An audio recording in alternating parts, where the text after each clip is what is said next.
tidak punya harta tapi pengen mendapatkan pahala berimpak harta, pengen impak miliaran, pengen dapat pahala membangun masjid, pengen dapat pahala 700 unta pada masyar, tapi nggak punya harta, nggak punya uang, nggak punya unta untuk diimpakkan. Nggak perlu bingung, insya Allah ini setidaknya ada dua caranya. Assalamualaikum warahmatullahi wabarakatuh. Alhamdulillahirrabbilalamin, wa binasta'in ala umurid dunya waddin. Sallallahu ala nabina Muhammadin wa ala alihi wa sahbihi ajma'in. Amma ba'd.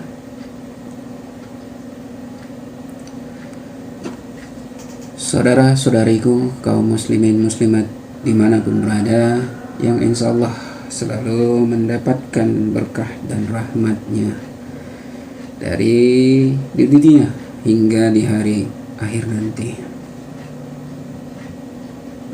Pada kesempatan ini kita akan membahas tentang bagaimana cara kita mendapatkan pahala berimpak harta tapi kita tidak punya harta.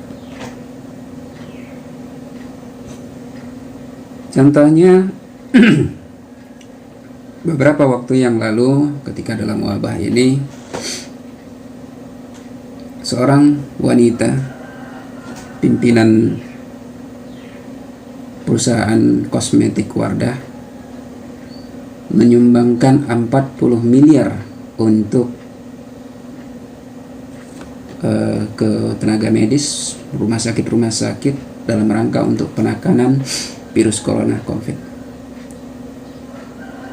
Ada juga terdengar bahwa bagaimana seorang mualaf Yusuf Hamka mempunyai target ingin membangun 1000 masjid, dan beliau telah menyelesaikan 3 masjid. Dan ini dipertegas beliau ketika anaknya Fitriah Yusuf memutuskan mualaf sebelum bulan Ramadan kemarin.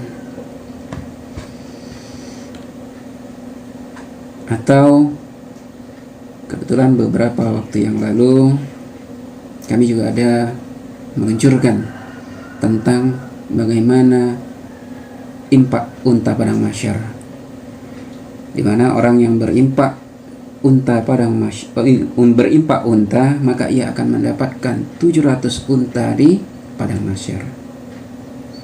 Yang menjadi pertanyaannya, mungkinkah kita mendapatkan pahala seperti mereka yang berimpak harta tapi kita tidak memiliki harta?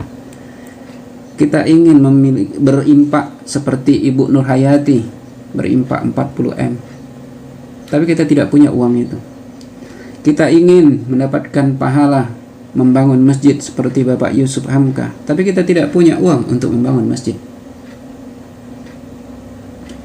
Kita ingin mendapatkan 700 unta di padang masyar, tapi kita tidak punya uang untuk berimpak 1 unta.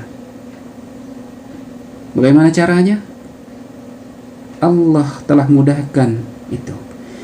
Islam adalah agama yang mudah, karena memang Islam memang agama yang tidak menghendaki kesulitan bagi umatnya. Ini kaidah umum dalam Islam, bahwa Islam adalah agama yang memudahkan umatnya. Disebutkan dalam Al-Quran bahwa Allah menghendaki kemudahan bagi hambanya. A'udzubillahi minasyaitonirrajim. Yuridullahu bikumul yusra wa la yuridu bikumul usra. Allah menghendaki kemudahan bagimu dan tidak menghendaki kesukaran bagimu, tidak menghendaki kesulitan bagimu.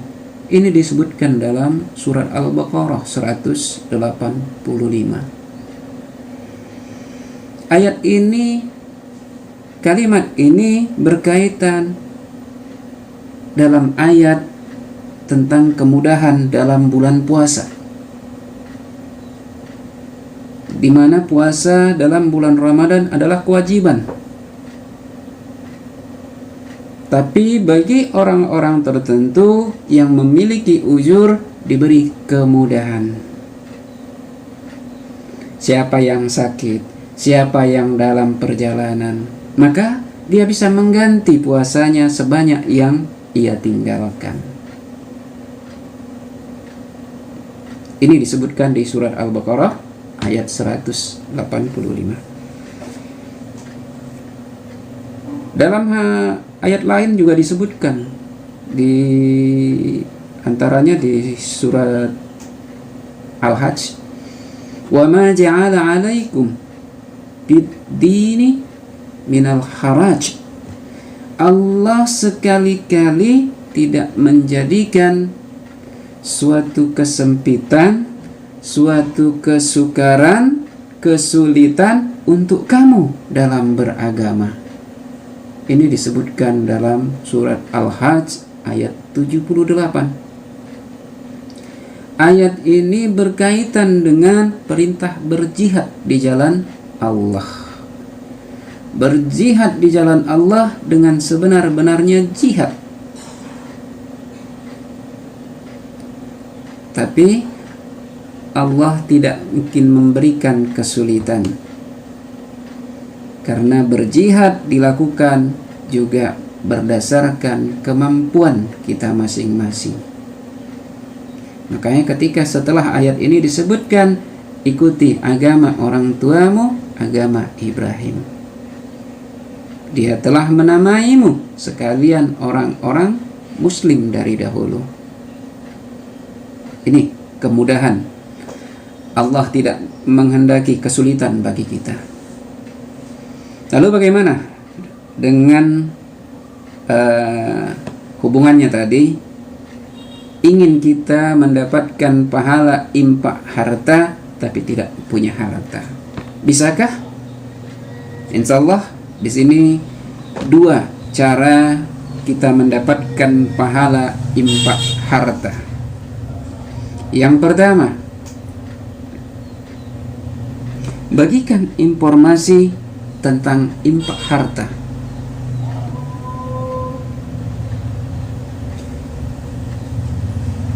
Banyak informasi tentang infak harta. Banyak keutamaan infak harta yang bisa kita bagikan. Banyak dalil-dalil tentang infak harta yang bisa kita lakukan. Banyak contoh-contoh orang yang berinfak harta bisa kita bagikan.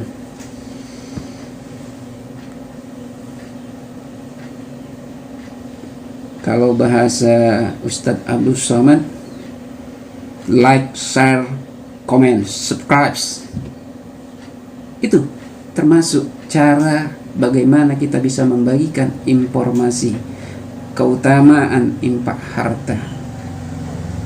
Bisa melalui lisan langsung, bisa melalui tulisan, bahkan postingan, bahkan hanya dengan membagikan like, comment, and share. Kok bisa? Bisa. Contohnya, kita ambil satu contoh, tiga contoh tadi kita ambil. Kita ambil yang kita ingin mendapatkan 700 unta pada masyar, tapi kita nggak punya unta, nggak punya uang untuk berimpak unta atau senilai unta itu. Ya bagikan aja informasi tentang keutamaan berimpak unta. Maka ketika ada orang yang berimpak unta padang masyar, karena kabar yang dibagikan tadi, yang kita share tadi, yang kita like, kita komen, maka kita akan mendapatkan bagian pahala. Kita akan mendapatkan pahala yang sama. Pahala yang sama ya? Pahala yang sama dengan orang yang berimpak tadi. Misal dia dapat 700, ini tadi dia berimpak unta pada masyar, berimpak satu unta, maka dia dapat 700 unta pada masyar. Maka dia dapat pahala 700 unta pada masyar.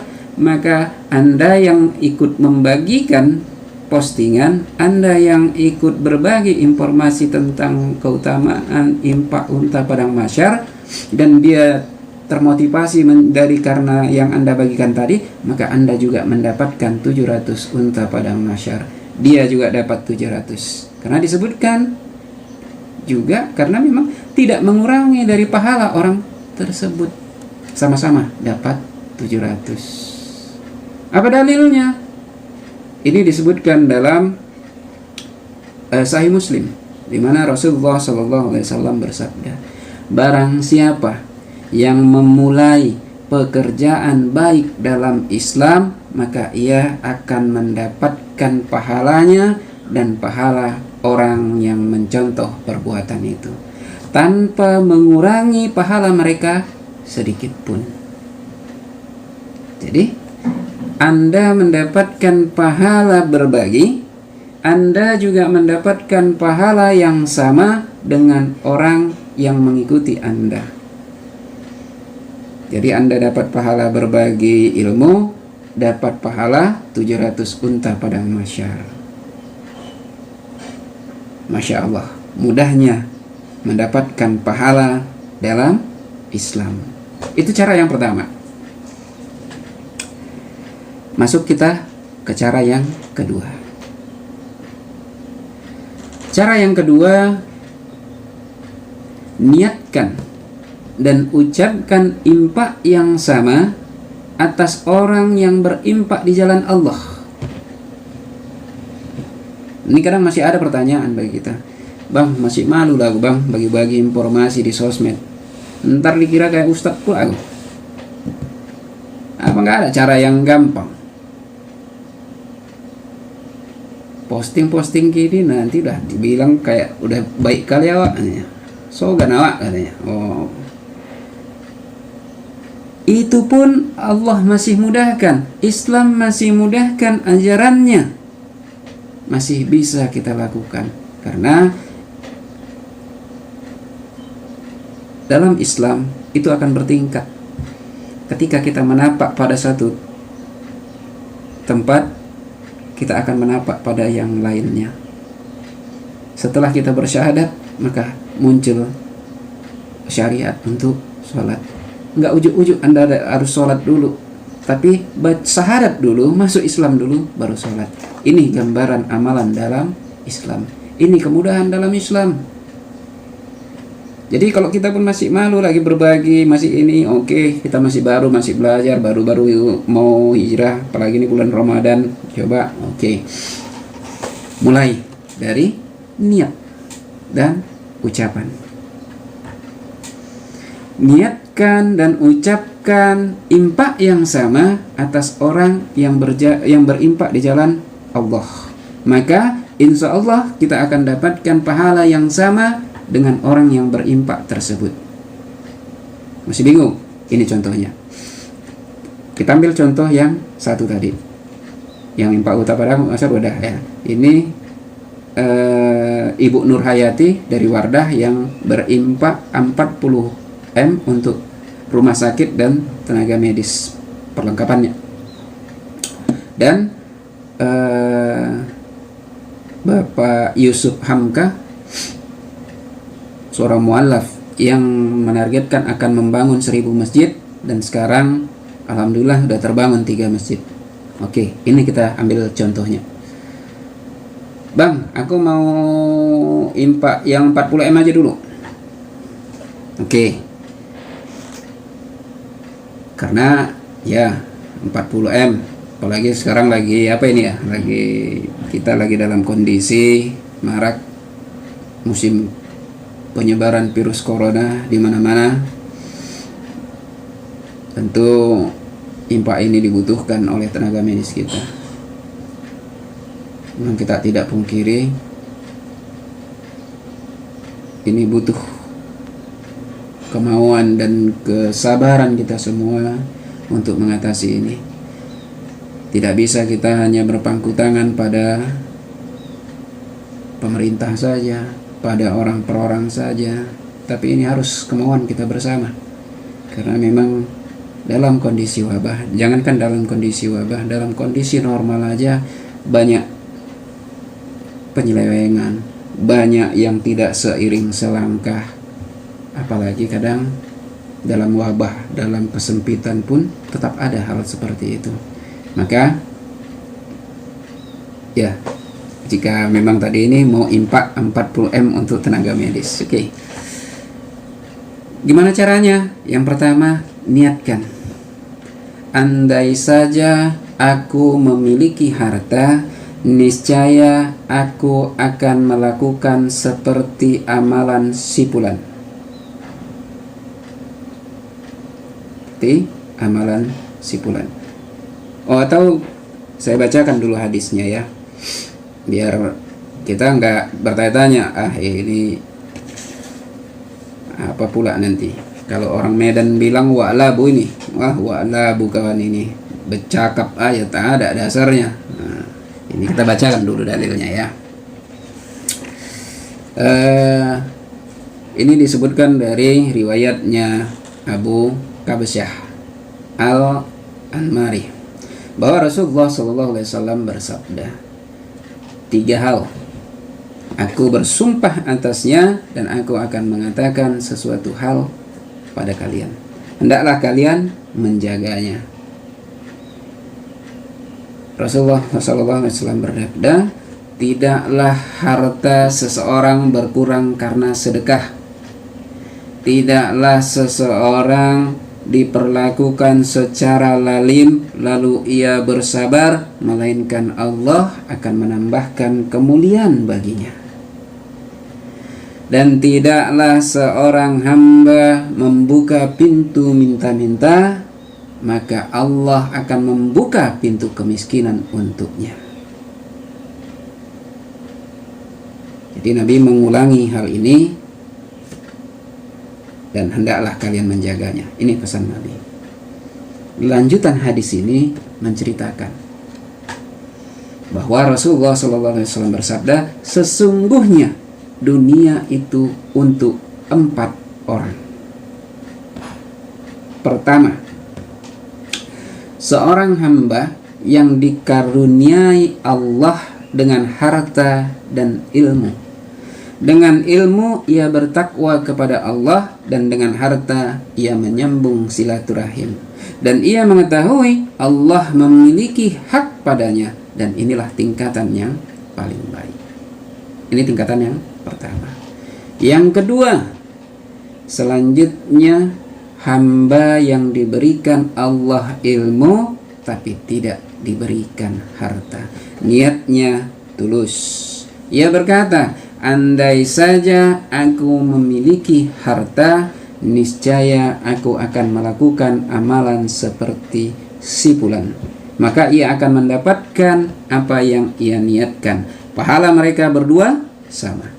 Ini yang kita jadikan dalil untuk melakukan amalan ini. Jadi ketika kita mau sama pahalanya atas impak Bu Nur Hayati dari Wardah, maka niatkan, andai saja aku memiliki harta, niscaya aku akan melakukan amalan seperti amalan Ibu Nur Hayati. Jadi 2 tadi, niatkan dalam hati lalu ucapkan yang sama. Insya Allah Anda akan termasuk berimpak 40M. Bang, aku pengen yang pahala bangun masjid lah. Ya sama. Niatkan dalam hati, andai aku punya harta, niscaya aku akan melakukan seperti amalan Bapak Yusuf Hamka. Kuatkan dalam hati. Dalam hati nggak usah diucap dulu. Niatkan. Maka ucapkan, andai saja aku memiliki harta, niscaya aku akan melakukan amalan seperti amalan Bapak Yusuf Hamka. Insya Allah Anda mendapatkan pahala seperti Bapak Hamka, yaitu pahala membangun 3 masjid.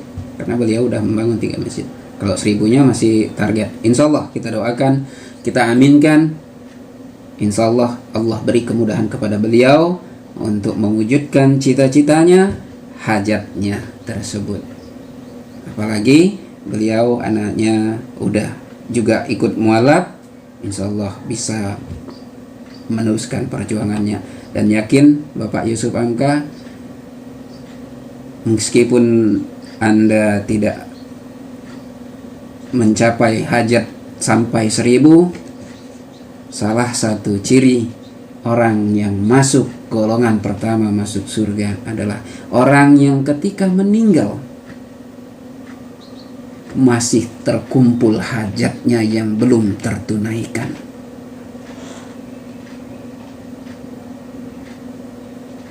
Gue mulia cita-cita Bapak.